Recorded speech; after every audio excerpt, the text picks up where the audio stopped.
Hello friends, स्वागत है आपका मैथ के सॉल्यूशन में। आज हम लोग क्लास 10th के पहले चैप्टर की तीसरी एक्सरसाइज का एक एग्जांपल देखेंगे, जो कि है prove that root 2 is a rational number. क्या रूट 2 एक इरेशनल नंबर है? इरेशनल नंबर यानी परिमेय संख्या, उसको हम लोग प्रूफ करने वाले हैं। देखेंगे रूट 2 को इरेशनल नंबर हम कैसे प्रूफ करते हैं।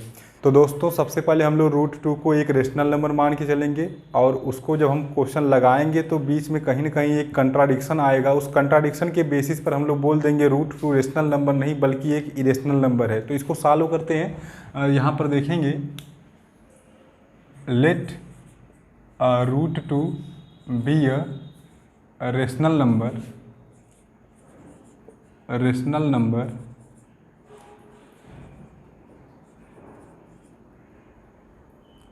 and in the form of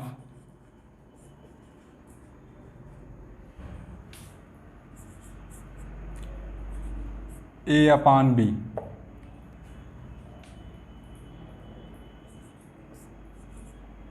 तो दोस्तों, यहाँ पर हमने रूट 2 के एक रेशनल नंबर लिया है जो कि a अपॉन b के फॉर्म में है। तो यहाँ पर देखेंगे रूट 2 equal to a upon b where a and b are co-prime number.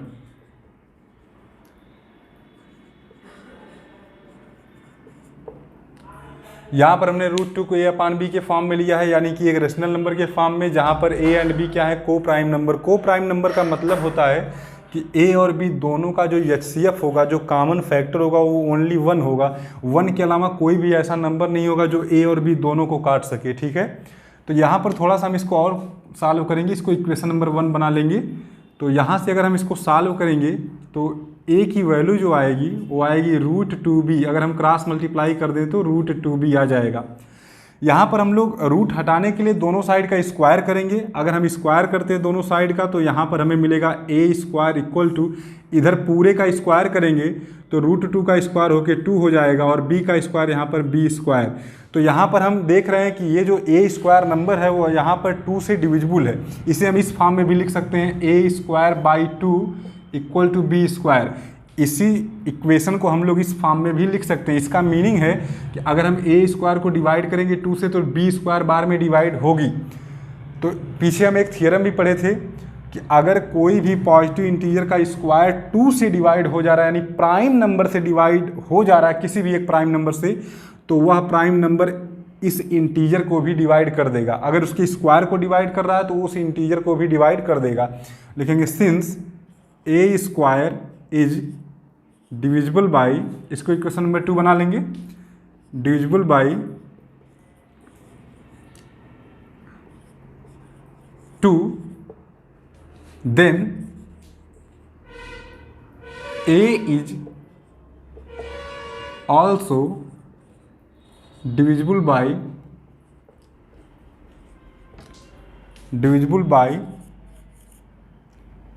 2। अगर a स्क्वायर 2 से डिविजिबल हो रहा है देन a भी 2 से डिविजिबल होगा। यही हमारी थियरी थी, पीछे हम लोग प्रूफ किए थे। लेट, अब a जो है वो 2 से डिविजिबल हो रहा है, ये हमें पता चल गया। तो कितनी बार में डिविजिबल हो रहा है ये हमें पता नहीं है। तो लेट करेंगे, a 2 से डिविजिबल तो हो रहा है, लेकिन कितनी बार में डिविजिबल हो रहा है? m बार में। सपोज कर लेंगे, यहाँ पर हम लोग सपोज किए हैं कि a जो है वो 2 से डिवाइड हो रहा है m बार में।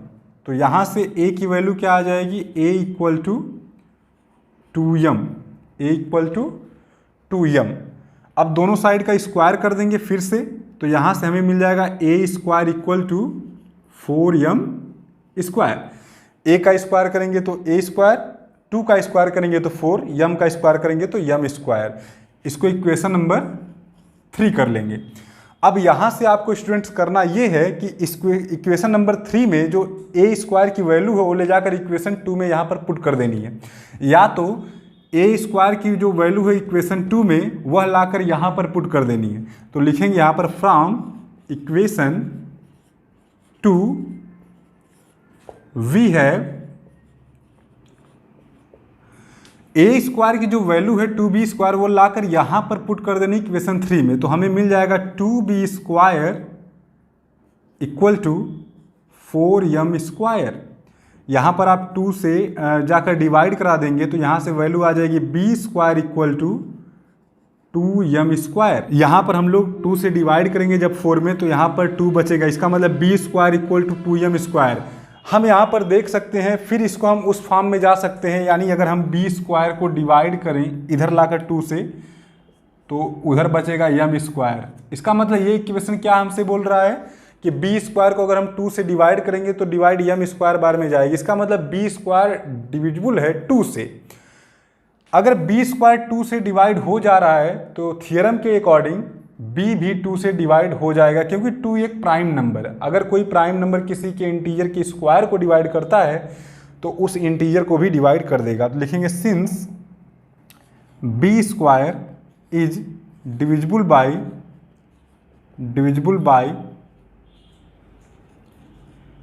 2, then b is also divisible by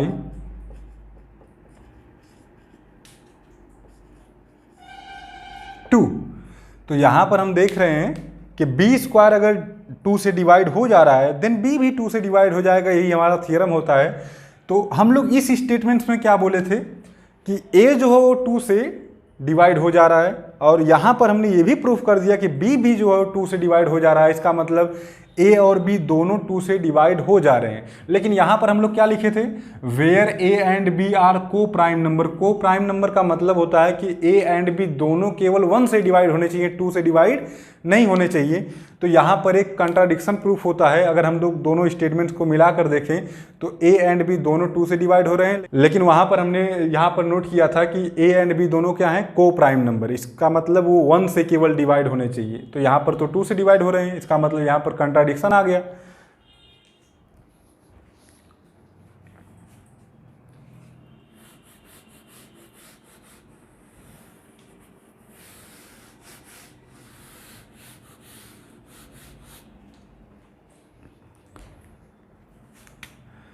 लिखेंगे since a and b are divisible bye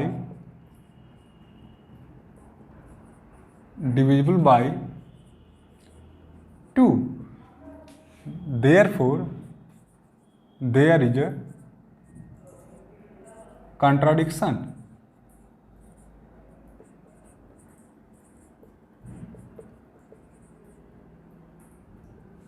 Since a and b are co-prime number।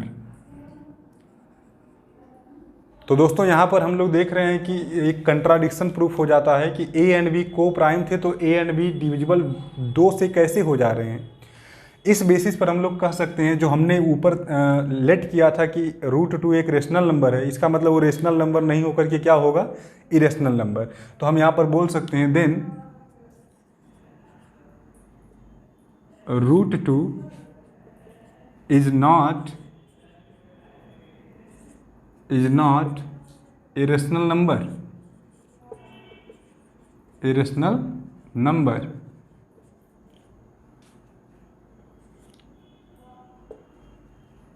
Therefore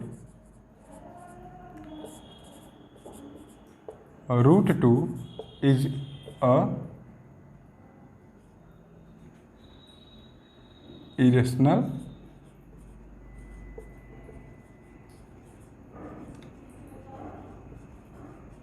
number.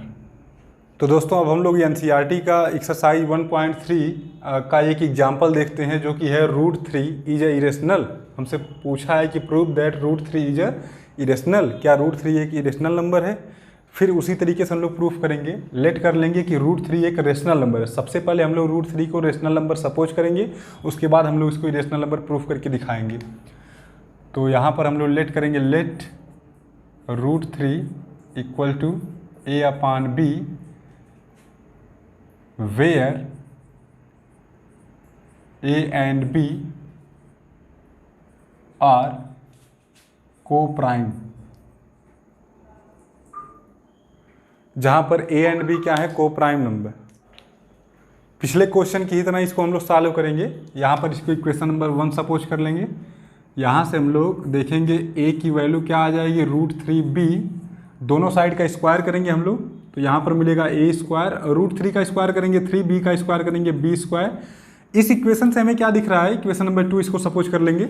इस इक्वेशन से हमें दिख रहा है कि ए स्क्वायर जो 3 से डिवाइड हो जा रहा है, लिखेंगे since A square is divisible by 3, then A is also divisible by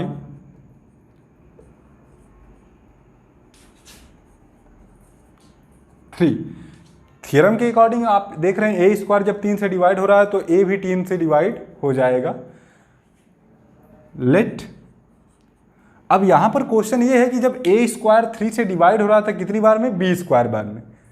ए 3 से कितनी बार में डिवाइड होगा ये हमें नहीं पता है, तो यहां पर हम लोग ए को डिवाइड करेंगे 3 से। अब ये डिवाइड कितनी बार में जाएगी, कोसेंट हमारा क्या आएगा, हम लोग सपोज कर लेंगे यम। यहाँ से हम लोग ए की वैल्यू निकालेंगे तो आ जाएगा 3m, क्रॉस मल्टीप्लाई कर देंगे। एक बार फिर से हम इसका स्क्वायर करेंगे तो हमें मिल जाएगा ए स्क्वायर इक्वल टू 3 का स्क्वायर करेंगे तो 9, दोनों साइड का स्क्वायर करना हमें, m का स्क्वायर करेंगे तो m स्क्वायर। इसको इक्वेशन नंबर 3 कर लेंगे। आप देखेंगे इक्वेशन 2 में ए स्क्वायर की वैल्यू क्या है, 3b स्क्वायर, और इक्वेशन 3 में ए स्क्वायर की वैल्यू क्या है, 9m स्क्वायर। तो फ्रॉम इक्वेशन इक्वेशन 2 एंड 3, दोनों इक्वेशन को हम लोग जब कंपोजिट यानी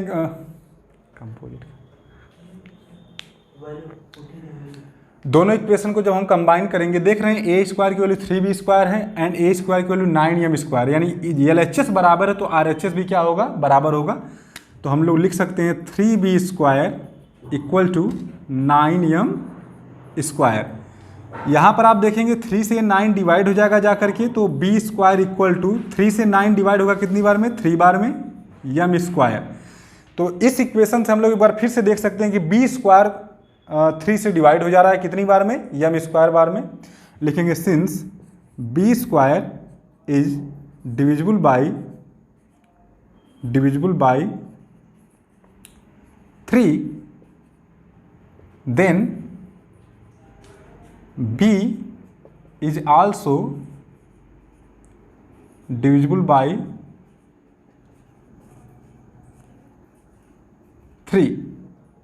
थ्योरम वही है कि अगर कोई भी इंटीजर का स्क्वायर किसी प्राइम नंबर से डिवाइड हो जा रहा है तो वह इंटीजर भी प्राइम नंबर से डिवाइड हो जाएगा, उसी प्राइम नंबर से। तो यहाँ पर आप देख रहे हैं प्राइम नंबर आपका 3 है, अगर वो b स्क्वायर को डिवाइड कर दे रहा है तो वह b को भी डिवाइड कर देगा। तो यहाँ पर हम लोग 2 स्टेटमेंट बनाए हैं। यहाँ पर हम देख रहे हैं कि जो a है वो अभी 3 से डिवाइड हो जा रहा है, जो b है वो भी 3 से डिवाइड हो जा रहा है। लेकिन हम शुरुआत में बोल दिए थे कि a एंड b क्या है, को प्राइम है। को प्राइम का मतलब वो 1 से ही केवल कट सकते हैं। यहाँ पर तो हम लोग प्रूफ कर दिए कि a भी 3 से कट जा रहा है, b भी 3 से कट जा रहा है। इसका मतलब ये दोनों को प्राइम नहीं क्या है, कंपोजिट नंबर हैं। लिखेंगे since a and b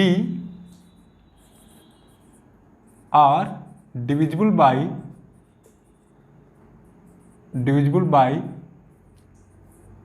3, therefore there is a contradiction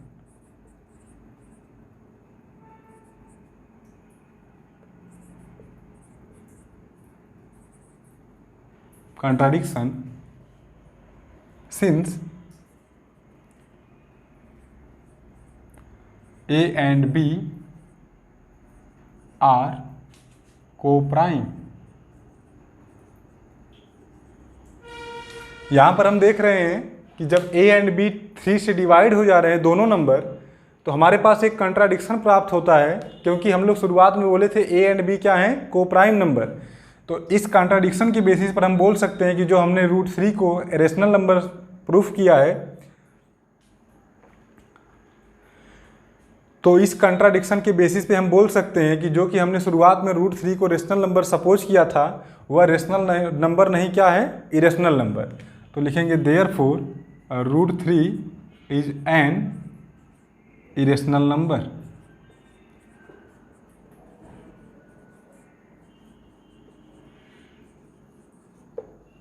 तो दोस्तों अब हम लोग इसके एक्सरसाइज का पहला क्वेश्चन प्रूफ करेंगे कि √5 एक इरेशनल नंबर है क्या। हमसे पूछा है कि proof that √5 is a irrational number.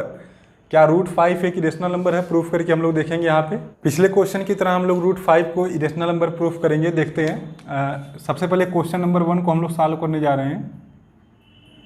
Proof that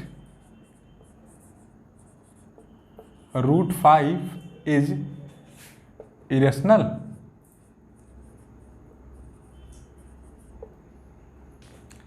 let कर लेंगे। Let √5 equal to a/b where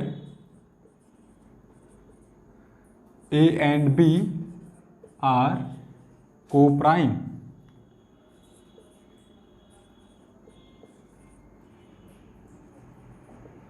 यहाँ पर हम लोग √5 को a/b के फॉर्म में लेट कर लिए हैं, जो कि एक रियल नंबर है। अगर a एंड b को प्राइम है तो एक रियल नंबर ही आएगा। को प्राइम नंबर उसे कहते हैं जो नंबर एक दूसरे से ना कटे, ना ही कोई नंबर उन दोनों को काट पाए 1 के अलावा। अगर दोनों नंबर केवल 1 से कटते हैं तो इसका मतलब दोनों को प्राइम नंबर है। तो थोड़ा सा इसको हम सॉल्व करेंगे। इक्वेशन 1 बना लेंगे, a की वैल्यू निकालेंगे, क्रॉस मल्टीप्लाई करेंगे, √5b हो जाएगा। सेम इक्वेशन की तरह हम लोग देखेंगे, स्क्वायर कर देंगे दोनों को। a² इक्वल टू स्क्वायर करेंगे तो हम लोग मिलेगा 5b²। √5 का स्क्वायर 5 और b का स्क्वायर b²। ये इक्वेशन नंबर 2। इक्वेशन नंबर 2 से हमें यही मिलेगा कि a² जो 5 से डिवाइड हो जा रहा है कितनी बार में, b² बार में। लिखेंगे since a² is divided by 5, then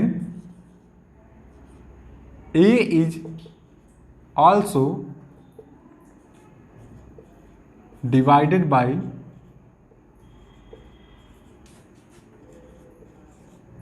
5।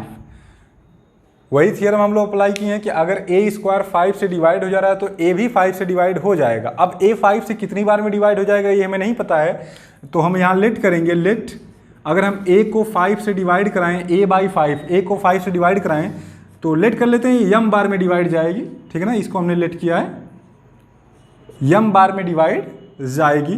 तो यहाँ से a की वैल्यू निकालेंगे तो आ जाएगा 5m, a equal to 5m। दोनों साइड का स्क्वायर करेंगे क्योंकि a² की वैल्यू हमारे पास है, तो a² इक्वल टू 5 का स्क्वायर 25 और m का स्क्वायर करेंगे तो m²। इसको इक्वेशन नंबर 3 बना लेंगे। हम लोग इक्वेशन 2 और इक्वेशन 3 से देखेंगे। From equation 2 and 3 we have. यहाँ पर हम लोग देखते हैं दोस्तों कि इक्वेशन 2 और इक्वेशन 3 का लेफ्ट पार्ट इक्वल है, तो राइट पार्ट भी क्या होगा, इक्वल होगा। तो हम देखेंगे 5b² की वैल्यू राइट पार्ट के इक्वल कर देंगे 25m²। तो यहाँ पर आप देखेंगे कि 5 को अगर उधर भेजा जाए तो ये 25 को डिवाइड करेगा, तो यहाँ पर मिलेगा हमें b² इक्वल टू 5 जाकर 25 को 5 बार में डिवाइड करेगा तो 5m²। यहाँ पर हमें मिल जाएगा 5m²। इस इक्वेशन से भी हम देख सकते हैं कि जो b² वो 5 से डिवाइड हो जा रहा है।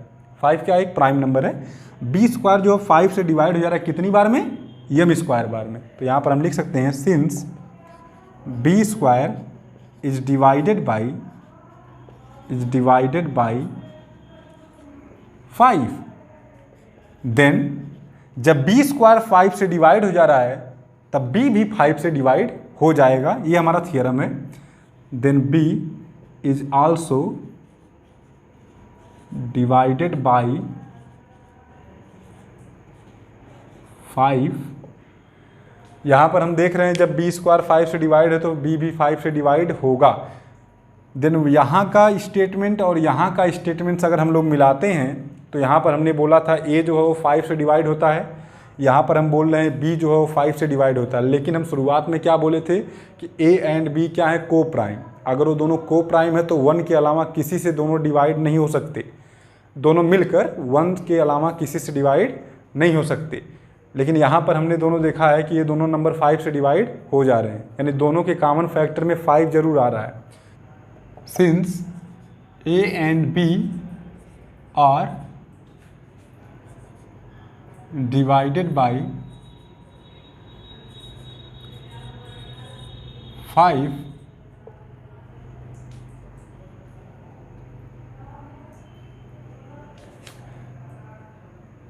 therefore there is a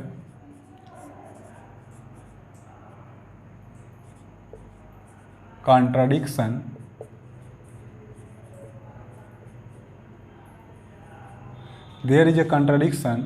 since A and B are co-prime।